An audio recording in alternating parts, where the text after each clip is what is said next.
Welcome back, guys. So it's a very cold morning. Good morning, cold morning. Everything is there. So today we are continuing chapter number 8, natural resources. So in our last video, we have already went through this chapter and some of the question answers, important question answers we have discussed already. And today we are discussing the further question answers. जो बाकी remaining question answers है इसी chapter के related वो हम पढ़ेंगे. तो last question जो हमने पिछले वीडियो में देखा था that was the types of soil. तो टाइप्स ऑफ सॉइल के बारे में मैंने आपको पूरा आंसर समझाया भी था और मैंने आपको उस टाइम ये भी बताया था कि इस क्वेश्चन में से sometimes the question completely it is asked in 4 marks that right a short note on the types of soil found in India. तो उसमें आपको सबके सब लिखने हैं but sometimes it is not so कि एवरी टाइम वो 4 मार्क में ही देंगे. कभी कभी इसमें से एक टॉपिक भी पूछा जा सकता है जैसे कि why black soil is also known as black cotton soil. तो कॉटन सॉइल के बारे में यानी कि ब्लैक सॉइल के बारे में लिखना है आपको. Sometimes they are asking about alluvial soil या रेड सॉइल या लेटराइट सॉइल. तो ये भी क्वेश्चन आ सकता है. तो चलिए आगे बढ़ते हैं. तो आगे हमारा टॉपिक जो है ये भी काफ़ी इंपॉर्टेंट है क्योंकि कई बार ये भी पूछा जाता है. तो इम्पॉर्टेंट है मतलब इसको भी आपको याद रखना है और ये बहुत ही कॉमन टॉपिक है जो कि अब तक आप हर बार हर एक क्लास में पढ़ते आ रहे हैं. तो this is soil erosion. Soil erosion को जब हिंदी में हम देखें तो बोलते हैं इसको मृदा अपरदन. यानी कि जो सॉइल है वो खराब हो जाती है. कैसे खराब हो जाती है आपने देखा होगा मोस्ट ऑफ द टाइम कि जो सॉइल है ज़मीन से जब आप कई बार कुछ जगहों से गुजरते हैं तो आपको इस तरह के नज़ारे देखने को मिलते हैं. ये देखिए खाली ज़मीन पड़ी है. अब इसमें आपने देखा कि ये जगह ऊंची है और बाकी जगहों से ढलान बन गई यानी कि मिट्टी कहाँ चली गई. देखिए ऐसा लग रहा है कट कर मिट्टी यहाँ पर किस चीज़ के साथ बह कर चली गई. सेम नज़ारा आपको यहाँ भी देखने को मिल रहा है. अभी एक्चुअल में तो पूरा खेत है ये पूरी ज़मीन है लेकिन इसके बीच बीच में आपको गड्ढे इतने बड़े बड़े दिखाई दे रहे हैं. तो यहाँ पहले तो सब जगह मिट्टी थी लेकिन ये बीच में से मिट्टी कहाँ चली गई. ये मिट्टी जो है ये पानी और हवा के बहाव के साथ बह गई है और इसी को सॉइल एरोजन कहा जाता है. तो इस तरह का नज़ारा खासकर बारिश के समय में आप देखते ही हैं. तो चलिए इसको शुरू करते हैं आज. तो सॉइल एरोजन क्या है. तो क्वेश्चन पूछा जा सकता है व्हाट इज सॉइल एरोजन और उसके साथ क्वेश्चन जोड़ दिया जाता है कि measures to prevent soil erosion. यानी कि what is soil erosion and state some measures to prevent soil erosion. कि सॉइल एरोजन क्या है और इसको प्रिवेंट करने के लिए यानी इसको रोकने के लिए हमें क्या करना चाहिए, हम इसको कैसे रोक सकते हैं, ये क्वेश्चन पूछा जाता है. तो चलिए पहले आपको मैं सॉइल एरोजन के बारे में बताता हूँ. Erosion means the transportation of land particles from one place to another with the help of moving air और एंड वाटर. यानी कि हवा और पानी के माध्यम से जो लैंड के पार्टिकल्स हैं यानी कि जो हमारी मिट्टी है ऊपर इसका एक जगह से दूसरी जगह ट्रांसपोर्टेशन हो जाना यानी कि मूवमेंट हो जाना with the help of air and water. अब सिर्फ हवा और पानी के माध्यम से जब आप मिट्टी कहीं से खोद के अपने घर के अंदर बाहर डालते हैं किसी जगह पर डालते हैं तो that is not soil halogen क्योंकि वहाँ भी ट्रांसपोर्टेशन ऑफ सॉइल तो हुआ वैसे लेकिन that is not soil halogen. वो हमने मिट्टी को वहाँ से लाकर एक जगह पर बिछाया. लेकिन सॉइल एरोजन बोलते हैं जो हवा और पानी के द्वारा नेचुरली होता है उसको हम एरोजन कहते हैं soil halogen. In other words, the faster transportation of particles of the surface land to other place by natural forces. यानी कि नेचुरल फोर्सेस के द्वारा जब ट्रांसपोर्टेशन होता है पार्टिकल्स का तो हम उसको भी सॉइल एरोजन कहते हैं. It takes many years. अब देखिए इसमें कोई 1 दिन 2 दिन 10 दिन महीना साल नहीं लगते हैं. इसमें एक चीज़ हमको ध्यान रखनी है कि इट टेक्स मैनी ईयर्स. इसमें बहुत साल लग जाते हैं to form the layer of the soil. अब सॉइल बनने में मैंने आपको शायद पिछले चैप्टर में या इसी चैप्टर के स्टार्टिंग में हमने देखा था कि सॉइल फॉर्मेशन किस तरह से होती है. शायद 9th में देखा था ये हमने.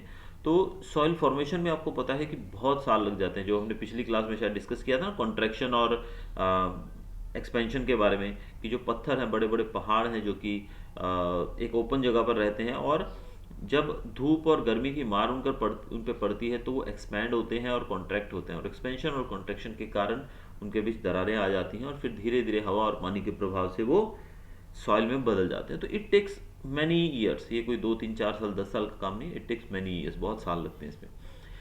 If the soil particles are carried away because of heavy rain or by stormy winds, the agricultural production decreases.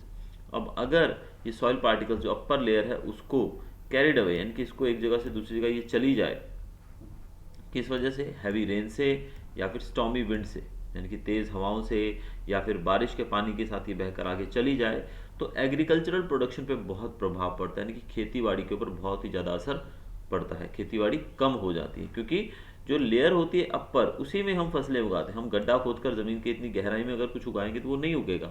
हम कहाँ लगाते हैं? हम सिर्फ अपर लेयर के अंदर ही बीज बोते हैं। तो अगर अपर लेयर ही बह जाएगी तो ऑब्वियसली खेती जो है उसके ऊपर बहुत प्रभाव पड़ेगा। It is extremely necessary to maintain this upper layer of agriculture. तो ये बहुत ही ज़रूरी है कि हम अपर लेयर जो है उसको मेंटेन रखें। इस कारण से सॉइल इरोजन को रोकना चाहिए। तो यहाँ हमने देखा कि सॉइल इरोजन क्या है और वो हमारे लिए फ़ायदेमंद है कि नहीं, वो हमने देखा है। तो हमने पाया कि फ़ायदेमंद नहीं है। तो इसको रोका कैसे जा सकता है? इसको रोकने के कुछ तरीके दिए गए। सिंपली पहला, ग्रेजिंग एक्टिविटी को हमें कंट्रोल करना होगा। क्या करना होगा? सबसे पहले ग्रेजिंग एक्टिविटीज़ को कंट्रोल करना होगा। अगर आप ग्रेजिंग एक्टिविटीज़ को कंट्रोल नहीं कर रहे हैं, ऑब्वियसली ग्रेजिंग एक्टिविटीज़ को कंट्रोल करने से कैसे ये होता है ये भी मैं आपको बताता हूँ। आप देखते हैं कि जिस जगह पर, अब यहाँ देखिए, आप इसी पिक्चर के अंदर आप देख रहे हैं जहाँ जहाँ घास उगी हुई है वहाँ पर सॉइल इरोजन नहीं हुआ है, और जो बाकी जगह ये जो आप देख रहे हैं यहाँ सब जगह पर इरोजन हो चुका है। रीज़न इज़ व्हाट, कि जो घास रहती है वो मिट्टी को पकड़ के रखती है। घास की जो जड़ें रहती हैं, रूट्स रहती हैं, भले वो कोई भी प्लांट है, भले वो ग्रास की बात करें या फिर कोई भी प्लांट की बात करें, उसकी जड़ें जो रहती हैं वो मिट्टी को होल्ड करके रखती हैं, पकड़ के रखती हैं, जिस कारण से जो अपर लेयर ऑफ सॉइल है वो बहती नहीं है पानी और हवा के प्रभाव से। लेकिन जहाँ पर घास या पेड़ पौधे नहीं होते हैं वहाँ पर ये हाल होता है। अब देखिए यहाँ पर भी बीच बीच में से मिट्टी निकल गई है। तो ग्रेजिंग एक्टिविटी की घास, देखिए अब हर जगह पर हम पेड़ पौधे तो नहीं उगा सकते हैं, ठीक है। तो बहुत सारी जगह हैं जो नेचुरली, आप देखिए अभी प्रेजेंट टाइम अगर आप देखेंगे अपने चारों तरफ, जब आप स्कूल से घर जाते हैं तो रास्ते में बहुत जगहों पर आप हरी हरी घास, यानी कि घास फूस उगी हुई देखते हैं, झाड़ियाँ उगी हुई देखते हैं। झाड़ियाँ तो चलिए अलग चीज़ होगी, बट घास फूस हमें बहुत ज़्यादा देखने को मिलती है। तो ये घास कब उगती है? बारिश के सीज़न में खुद ब खुद उग जाती है। तो कुछ ऐसी जगह रहती हैं जहाँ पर हमेशा ही घास उगी रहती है। तो वो जगह जो है वहाँ पर जब हम जानवरों को चरने के लिए भेजते हैं तो जानवर उस घास को खा जाते हैं। और ओवर ग्रेजिंग, कई बार और ज़्यादा, मतलब घास की कमी हो गई जिस कारण से घास को एकदम नीचे से नोच नोच के जानवर खा लेते हैं, जिससे, हाँ बेटा बोलो।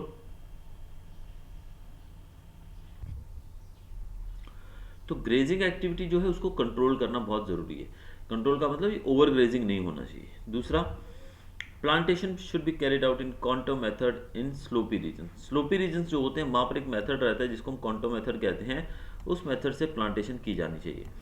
तो ये आपको पता है जो स्लोप्स होती हैं पहाड़ की वो इस तरह से होती हैं। तो अगर स्लोप्स पे आपको पता है कि पानी भी बहुत तेज़ी से बहता है तो सोइल इरोजन के चांसेस ज़्यादा हैं। तो यहाँ पर कुछ मेथड्स होते हैं, जैसे कि स्टेप मेथड्स होता है, कॉन्टूर मेथड होता है। इस तरीके से अगर आप खेती वहाँ पर करेंगे तो सोइल इरोजन नहीं होगा या बहुत कम होगा। तीसरा, प्लांट ट्रीज इन फैलो लैंड। फैलो लैंड का मतलब खाली जगह, बंजर ज़मीन जो होती है, खाली भूमि, उस जगह पर हमें पेड़ लगा देने चाहिए। क्योंकि देखिए सबसे ज़्यादा पानी का फ्लो ओपन जगह पर रहता है। आप यहाँ पिक्चर में जैसे देख रहे हैं खाली खुला मैदान है और ये ऊपर से पानी बहता हुआ नीचे आएगा और नीचे की मिट्टी को बहाकर अपने साथ ले जाएगा। तो ऐसी जगह जहाँ पर एकदम खाली ज़मीन पड़ी है, खाली लैंड है, अगर वहाँ पर पेड़ पौधे लगा दिए जाएँ तो इससे सोइल इरोजन को बहुत हद तक लगभग रोका जा सकता है। आगे, construct check dams where there are streams. जहाँ पर स्ट्रीम्स होती हैं, यानी कि नदियाँ, झरने होते हैं, पानी के स्रोत होते हैं, वहाँ पर हमें चेक डैम्स बना देने चाहिए। क्योंकि अगर हम देखें तो पानी का बहाव जो है वो मिट्टी को बहा कर ले जाता है। अगर चेक डैम बनाया जाएगा तो इससे पानी के बहाव में बहुत ज़्यादा गिरावट आ जाएगी और पानी के साथ मिट्टी बहकर नहीं आएगी। आगे हम देखते हैं, cultivate very deeply in the field to reduce the speed of the water. Cultivation जो है वो, यानी कि जो हम करते हैं, प्लॉइंग करते हैं, वो भी थोड़ा डीप करनी चाहिए ताकि स्पीड ऑफ वाटर को रोका जा सके। अब यहाँ पर जो पिक्चर जो आप देख रहे हैं, यहाँ पर एक चेक डैम बनाया जा रहा है। अब चेक डैम के बारे में जब बात आती है तो बहुत सारे बच्चे बोलते हैं कि क्या रहता है सर, हमें देखा नहीं होता है कभी भी कि व्हाट इज चेक डैम। तो check dam it's a very simple thing. अब आप यहाँ देख रहे हैं लोग जो है ये चेक डैम बना रहे हैं। अब आप बोलेंगे कि सर यहाँ पे तो कुछ दिख ही नहीं रहा, तो झाड़ियाँ दिख रही हैं और बीच में कुछ पत्थर मिट्टी दिखाई दे रही है, बस।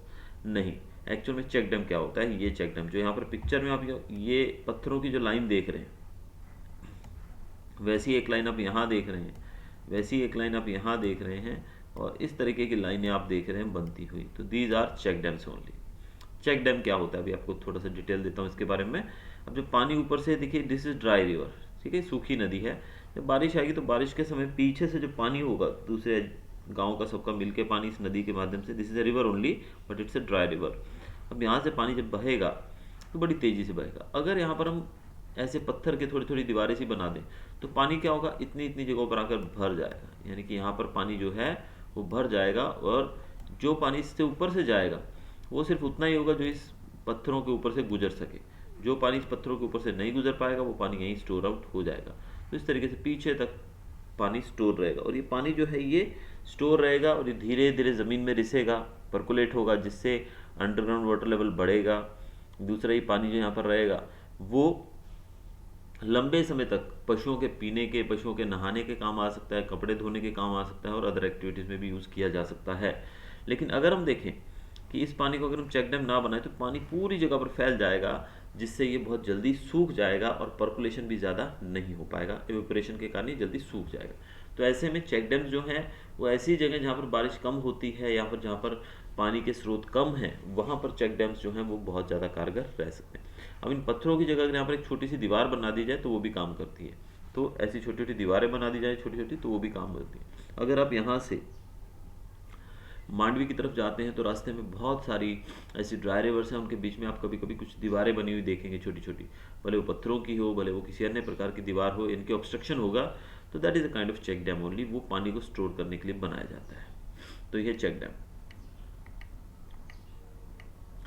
अब सॉइल कंजर्वेशन के बारे में बात करते हैं, तो ये भी क्वेश्चन पूछा जाता है। तो रिलेटेड ये सारा टॉपिक जो है मिक्सिंग में आता है, जैसे कि व्हाट इज सॉइल इरोजन और मेजर्स बताइए इसको प्रिवेंट करेंगे।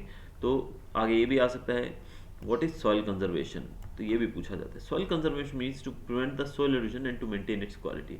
अब जैसे हमने देखा सॉइल इरोजन क्या है और उसको बचाना कैसे है। अब सॉइल कंजर्वेशन है वो भी वही चीज़ है कि सॉइल को कंजर्व करना, कंजर्व करना मतलब उसको बचाना। अब सॉइल को बचाना मतलब सॉइल को कोई मार तो रहा नहीं कि उसको हम बचाएं जाकर। हाँ, सॉइल को परेशानी कहाँ से हो रही है कि सॉइल एरोजन के द्वारा खराब हो रही है। दूसरा, उसकी क्वालिटी हमें मेंटेन करनी है। ये दो चीज़ें हमें देखना है कि सॉइल जो है उसकी क्वालिटी अच्छी रहे और एरोजन से उसको बचाया जा सके।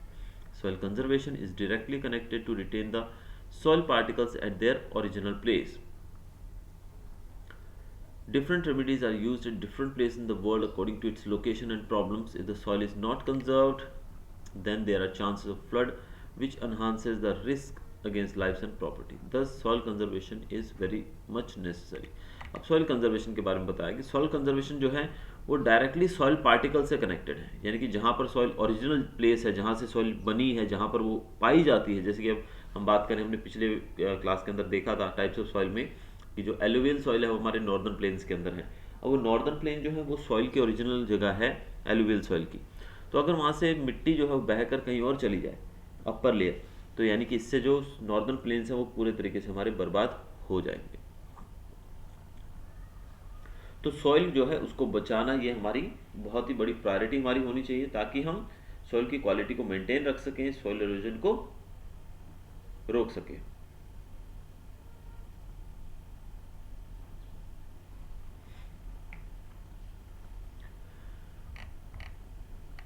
अब यहां पर कुछ रेमेडीज दी गई कि सॉइल कंजर्वेशन कैसे किया जाए। तो इसके लिए बताया गया है The roots of the trees in forest cover hold up the soil particles. अब सॉइल कंजर्वेशन करने का मतलब सॉइल एरोजन को रोकना। तो यानी कि जो पॉइंट्स आप यहाँ पढ़ रहे हैं ये सेम ही हम देख सकते हैं कि सॉइल एरोजन में भी काम आ सकते हैं, क्योंकि सॉइल एरोजन भी इससे रुकता है। अब जैसे बताया गया पेड़ों की जो जड़ें हैं वो फॉरेस्ट कवर जो है वो मिट्टी को, सॉइल पार्टिकल्स को पकड़ कर रखते हैं। तो पकड़ के रखेंगे तो सॉइल जाएगी नहीं वहाँ से, ठीक है। तो इस तरीके से सॉइल एरोजन भी रुकता है। दूसरा, plant trees in the river gorges and on mountain slopes. जो रिवर गोजेज यानी कि जो रिवर के किनारे रहते हैं वहाँ पर, या फिर माउंटेन की स्लोप्स रहती हैं वहाँ पर अगर हम पेड़ लगाएं तो इससे काफ़ी फ़ायदा होता है। क्योंकि देखिए नदी जो रहती है, छोटी छोटी नदियों की बात करते हैं, कोई भी बड़ी भी नदी ले लो, तो वो अपने किनारे से उसका पानी जब ओवरफ्लो होता है तो बड़ी तेज़ी से बहते हुए वो सॉइल को लेकर बहकर आगे रिहायशी इलाकों की तरफ या ढलान वाले इलाकों की तरफ चला जाता है। जब हम फ्लड आता है उसकी बात कर रहे हैं। लेकिन अगर उस नदी के किनारे पे पेड़ लगे हों तो मिट्टी जो है वो नहीं बहेगी। मिट्टी के न बहने से वो जो पानी को रोकने के लिए जो जगह बनाई गई, जो साइड किनारे जो ऊंचे हैं वो ऊंचे ही बने रहेंगे। लेकिन अगर वो पेड़ नहीं है वहाँ पर, तो जो किनारे थोड़ा ऊंचे होते हैं, आपको पता है नदियों के, तो पानी जब उनके ऊपर से बहेगा तो धीरे धीरे वो मिट्टी को बहा कर ले जाएगा और वो किनारे जो है नीचे हो जाएंगे और फ्लड की गति बढ़ जाएगी, फ्लड का खतरा भी ज़्यादा बढ़ जाएगा। तो इस तरीके से नदी के किनारों पे भी और माउंटेन स्लोप्स के ऊपर, जैसे आप देखते हैं कि अगर यहाँ पर माउंटेन, यहाँ पर अगर पेड़ नहीं है तो वो तेज़ी से बहेगा। लेकिन अगर वहाँ पर इस तरीके से सिस्टम हो, देखिए आप यहाँ पर सपोज यहाँ पर पेड़ ही लगे हों तो भी पानी काफ़ी धीरे जाएगा। अब यहाँ पर उन्होंने एग्जांपल तो बड़े अच्छे से दिया है मेथड्स ऑफ सॉइल कंजर्वेशन का, कि अगर इस तरीके से स्लोप रहेगी तो पानी बड़ी तेज़ी से बहेगा। लेकिन अगर यहाँ पर देखिए टेरेसेस बना दिए जाएँ, यानी कि हम इस तरीके से ये जो अरेंजमेंट ऐसा कर दें, तो क्या होगा, पानी जो है वो यहाँ से टकरा के रुक जाएगा और वो सारा पानी ज़मीन के नीचे जाएगा, यानी कि पर्कुलेशन रेट यहाँ पर बढ़ जाएगा और ज़्यादा पानी ज़मीन के नीचे जाएगा। और क्या कर सकते हैं हम सॉइल को कंजर्व करने के लिए, a series of trees should be grown near desert region to prevent the winds with more velocity. Desert के अंदर या डेजर्ट रीजन के पास में हवा की गति को रोकने के लिए, यानी कि हवा थोड़ी धीमी रहे, इसके लिए हमें सीरीज ऑफ ट्रीज यानी कि पेड़ों की एक कतार लगा देनी चाहिए। इससे एडवांसिंग फॉरेस्ट डेजर्ट को भी रोका जा सकता है। देखिए अब एग्जांपल के तौर पे हम बात करें कि ये आपका एक रेगिस्तान है इतना, ठीक है, और ये जगह भी आगे रेगिस्तान नहीं है, तो धीरे धीरे क्या होगा, हवा के बहाव के साथ साथ जो रेत के कण, आपको पता है रेत तो बहुत जल्दी उड़ती है, वो जाकर इस जगह पर धीरे धीरे उसका जो एरिया है अब इतना डेजर्ट हो जाएगा, फिर धीरे धीरे और डेजर्ट आगे बढ़ता जाएगा, तो इसलिए डेजर्ट जो है वो एडवांस होता है। लेकिन अगर हम इस जगह पर पेड़ लगा दें तो क्या होगा, पेड़ों के लगाने से जो हवा है बहुत तेज़ी से इस तरफ नहीं बह पाएगी, जिससे रेत उड़कर आगे नहीं जा पाएगी और एडवांसमेंट ऑफ डेजर्ट जो है उसको रोका जा सकता है। तो इस तरीके से आप रोक सकते हैं। The river flood should be controlled by diverting their flow in the river other rivers or in dry river beds. अब रिवर्स की बात की जाए तो रिवर्स के अंदर फ्लड आ जाता है, हमने देखा है। और मैंने एक जगह कहीं पढ़ा था कि जो एक बहुत ही पुराने हमारे डॉक्टर थे, कोई कृषि से रिलेटेड, उन्होंने बहुत समय पहले, आज से 40-50 साल पहले एक आइडिया दिया था कि अगर हम अपनी जो पैरेनियल रिवर्स है, यानी कि जहाँ पर पानी हमेशा रहता है, उन नदियों को हम ड्राई रिवर्स के साथ मिला दें, उनके साथ ज्वाइन कर दें, तो इससे फ्लड का खतरा भी बच जाएगा। और जो ड्राई रिवर्स हैं, जिन एरियाज़ के अंदर पानी की कमी रहती है, वहाँ भी पानी इक्वली जाएगा। तो ये बहुत अच्छा आइडिया दिया था, लेकिन उसको इम्प्लीमेंट नहीं किया गया आज तक। देखिए अब इसको मैं थोड़ा सा आपको एक छोटे से फिगर के द्वारा समझिए कि आपकी पैरेनियल रिवर है, ठीक है, और यहाँ पर आपकी एक ड्राई रिवर है, ठीक है। दिस इज़ पैरेनियल रिवर जिसमें हमेशा पानी रहता है, यानी कि हमारे नॉर्थ की गंगा ले लीजिए, ब्रह्मपुत्रा ले लीजिए, and this is dry river जैसे कि साउथ की कोई भी रिवर ले लीजिए। अब जब बारिश के समय आप जानते हो कि हमारी जो नॉर्दर्न रिवर्स हैं, गंगा, यमुना, ब्रह्मपुत्रा एट्सेट्रा, वहाँ पर बहुत ज़्यादा मतलब बाढ़ आ जाती है। दिल्ली में देखिए, अभी इस साल की बात करें, बिहार में आपने देखा था, असम में देखा था, तो बहुत ज़्यादा बाढ़ आ जाती है। बाढ़ किसको कहते हैं, जब ज़्यादा बारिश की वजह से इस नदी का पानी लेवल, वाटर लेवल जिसको हम बोलते हैं, जल स्तर बढ़ जाता है, तो पानी आजू बाजू के इलाकों में फैल जाता है। लेकिन अगर हम ऐसा करें कि ये जो रिवर है ये पेरिनियल है और ये ड्राई है, अगर हम इस जाती हुई नदी को, समझिए मैंने ये नदी जा रही है आगे, और इसी रिवर को हमने कनेक्ट कर दिया किसके साथ, ये हमारी एक ड्राई रिवर थी, इसके साथ कनेक्ट कर दिया। अब क्या होगा, जो पानी इसके अंदर एक्स्ट्रा हो जाएगा, ओवरफ्लो हो जाएगा पानी इसमें, तो ओवरफ्लो होने के कारण जो ये बाहर आने के बजाय पानी का फ्लो इस तरफ बढ़ जाएगा और पानी जो है इस ड्राई रिवर के अंदर आ जाएगा, और इस ड्राई रिवर के द्वारा पानी जो है उन एरिया में पहुंचाया जाता है जहाँ पर पानी की कमी है या जहाँ पर पानी बहुत कम है, बारिश कम होती है। तो इससे क्या होगा, ये जो एरिया है इसके आजू बाजू का, यहाँ पर फ्लड की जो सिचुएशन है वो नहीं आएगी, और इस एरिया में पानी ज़्यादा मिलने से यहाँ पर लोगों को सुविधा मिलेगी, एग्रीकल्चर में सहूलियत मिलेगी, एट्सेट्रा एट्सेट्रा, तो बहुत सारे फ़ायदे होंगे। तो ये मेथड जो है बहुत ज़रूरी है, तो डाइवर्ट कर देना चाहिए रिवर्स के फ्लो को ड्राई रिवर्स की तरफ। आगे है the unrestricted pasturing loosens the soil layer on the mountains, it should be prevented. The unrestricted pasturing मतलब जो हम लोग चरागाह बोलते हैं जिसको हम, जहाँ पर हम जानवरों को चरने के लिए ले जाते हैं, तो बहुत ज़्यादा, जैसे हमने पिछले मैंने ऊपर वाले टॉपिक में आपको समझाया था कि ओवर ग्रेजिंग जैसे हो गया। तो अनरिस्ट्रिक्टेड पेस्चरिंग का मतलब होता है कि बिना रोक टोक के जब वहाँ पर अपने पशु पक्षियों को चरने के लिए लोग ले जाएंगे, तो इससे क्या होगा, जैसे मैंने आपको ऊपर वाले पिक्चर में समझाया था कि ये जो घास है ये मिट्टी को पकड़ के रखती है, तो घास, जो जानवर घास चरते हैं, वो इतना ज़्यादा ओवर ग्रेजिंग के कारण ये घास खत्म हो जाती है बिल्कुल, और फिर ये ज़मीन जो है बंजर बन जाती है और ये सॉइल इरोजन का एक कारण बन जाती है। लेकिन अगर हम अनरिस्ट्रिक्टेड पेस्चरिंग को रोक दे, यानी कि हाँ हम चराने के लिए पशुओं को तो वहीं लेके जाएंगे, अपने घर में नहीं चरा सकते क्योंकि घास मैदान में है तो मैदान में ही चरेंगे, लेकिन इट शुड बी रिस्ट्रिक्टेड, थोड़ा मतलब उसके ऊपर एक लगाम होनी चाहिए। ऐसा नहीं है कि भाई वो एक जगह पर घास चर लिया फिर वहीं पे हर रोज जाके गाय भैंसों को छोड़ दो या अपने पशुओं को छोड़ दो और पूरा घास जो है वो जड़ों से खींच खींच कर वो जानवर वो पशु निकाल दें, तो इससे जो है जो सॉइल को कंजर्व करने में दिक्कत हो सकती है। तो अनरिस्ट्रिक्टेड पेस्चरिंग को हमें रोकना चाहिए, जिससे सॉइल लेयर जो है कमज़ोर हो जाती है। तो इस तरीके से हम कर सकते हैं। आप यहाँ जो पिक्चर देख रहे हैं ये एक टेरेस्ड फार्म है, क्योंकि अब देखते हैं स्लोप है ये। गाइस 1 मिनट गैप ले रहा हूँ प्लीज़।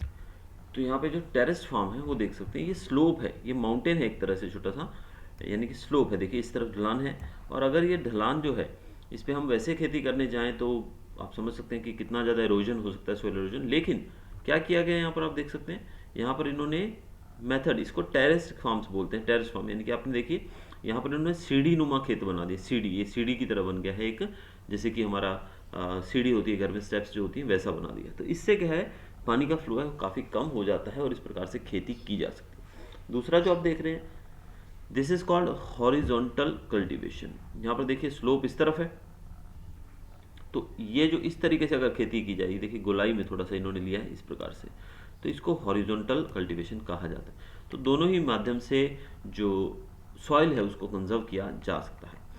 अब अगला जो हमारा इसका पॉइंट है वो है methods like horizontal cultivation, terrace farm should be implemented. तो सॉइल को कंजर्व करने के लिए ये जो दोनों मेथड हैं, टेरेस फार्म जो और हॉरिजॉन्टल कल्टीवेशन, ये दोनों आप उपयोग कर सकते हैं स्लोपी एरियाज़ के अंदर जहाँ पर स्लोप्स हैं। तो ये दोनों जो है सॉइल कंजर्वेशन में हेल्प करते हैं। इसके अलावा humus content should be added to the soil which has lost its fertility. तो ऐसी सॉइल जिसकी फर्टिलिटी खत्म हो चुकी है, यानी कि बंजर भूमि जिसकी फर्टिलिटी जा चुकी है, उसके अंदर ह्यूमस कंटेंट को अगर ऐड कर देंगे, ह्यूमस को ऐड कर देंगे, तो इससे सॉइल जो है वो फिर से खेती लायक बन जाएगी। तो ये हमने 7 से 8 पॉइंट यहाँ पर जो पढ़े, ये वो थे जो कंजर्वेशन ऑफ सॉइल के लिए बहुत ज़रूरी है। अब यहाँ पर अगर मैं छोटा सा आपको एक इंस्ट्रक्शन देना चाहूँ कि बच्चे जो हैं, क्वेश्चन बहुत ईजी आता है इस चैप्टर में से। क्वेश्चन सपोज पूछा गया है what is soil erosion and state the measures to prevent soil erosion. अब बच्चे जो हैं उसमें जो चीज़ लिखनी है वो नहीं लिखते हैं, बाकी सब कुछ लिख कर आते हैं। Because while checking the papers we notice कि क्वेश्चन इज़ वेरी इजी और बच्चा जो उसको आता भी है, but he is not able to means correctly write that answer कि उसको पूछा क्या गया है। अब देखिए उन्होंने पूछा है सॉइल इरोजन क्या है और उसको कैसे रोका जा सकता है, तो वहाँ पर सिंपली उन्होंने पूछा उसको रोका कैसे जाना चाहिए। तो वहाँ पर क्वेश्चन में आप ये देखो कि क्या पूछा गया है। बच्चे क्या करते हैं, पूछा जाता है कि उसको रोका कैसे जाना चाहिए, तो बच्चे उसको लिखते हैं कि वो कैसे होता है, सॉइल इरोजन कैसे होता है, तो उसके ऊपर वो कुछ पॉइंट्स लिख के आ जाते हैं। ठीक है, तो ये चीज़ मैंने मोस्टली जो नोट आउट की है, बच्चों की नोट डाउन की है कि क्वेश्चन जो है उसको अच्छे से रीड करिए और फिर उसको लिखिए। जैसे कि आप क्वेश्चन आंसर में भी देख सकते हैं, what is meant by soil conservation. देखिए ये आ गया क्वेश्चन, सॉइल कंजर्वेशन क्या होता है and remedies of soil conservation. ठीक है, कि आप सॉइल कंजर्वेशन कैसे कर सकते हो। तो ये जो पॉइंट्स हमने पढ़े ये सब सॉइल कंजर्वेशन के माध्यम हैं, तो ये सब आप इसमें लिख सकते हो। आगे और क्वेश्चन आप देखिए, जिसका जो प्रोसेस ऑफ सॉइल फॉर्मेशन पूछा गया है एंड क्लासिफिकेशन उसका। ये देखिए 2 क्वेश्चन, जैसे मैंने कहा कि ब्लैक सॉइल, एलुवियल सॉइल, इसको अलग अलग तरीके से भी पूछा जा सकता है। देखिए एक और क्वेश्चन सेम आ गया, state remedies to prevent soil erosion, कि सॉइल इरोजन को कैसे रोका जा सकता है, यहाँ पर ये पूछा गया है। फिर माउंटेन सॉइल पूछा गया है, short note about the desert soil, desert soil के ऊपर शॉर्ट नोट। तो इन सॉइल्स में से एक के ऊपर शॉर्ट नोट भी आ सकता है और पूरा भी कंप्लीट भी पूछा जा सकता है। तो जब आपसे किसी भी टॉपिक पे पूछा जाता है तो सबसे पहले क्वेश्चन को समझिए, क्योंकि मैंने मोस्टली देखा है कि बच्चों को पूछा जाता है व्हेन या हाउ, तो वो लिख के आते हैं कुछ और ही। तो ऐसा नहीं होता, the answer is very easy. आप इसको टिपिकली आपने देखा कि हम बहुत ही आसानी से इसको अपनी लैंग्वेज में भी लिख सकते हैं, क्योंकि जब आपको कंसेप्ट क्लियर होगा कि व्हाट इज सॉइल इरोजन और इससे रिलेटेड क्वेश्चन आता ही है। अगर आप कोई पेपर देखेंगे तो उसके अंदर आपको पेपर के अंदर मिलेगा ही इससे रिलेटेड क्वेश्चन। तो हमने देखा कि किस प्रकार से सॉइल इरोजन होती है, सॉइल इरोजन है क्या और होती कैसी, दोनों चीज़ें हमें पता लग गई। ठीक है, जब हमें उसका कंसेप्ट क्लियर है तो उसको लिखने के लिए हमें कुछ भी लर्न करने की ज़रूरत नहीं पड़ेगी। हम आसानी से अगर थोड़ा सा समझ जाएं, दिमाग चलाएं, तो हम आसानी से उसको लिख सकते हैं। तो ये था हमारा आज का चैप्टर नंबर 8, जिसका नाम था नेचुरल रिसोर्सेज। तो कल हम शुरू करेंगे अगला चैप्टर, जिसमें हम फिर से डिस्कस करेंगे कुछ इंपॉर्टेंट क्वेश्चन आंसर्स चैप्टर के। Till then, good bye.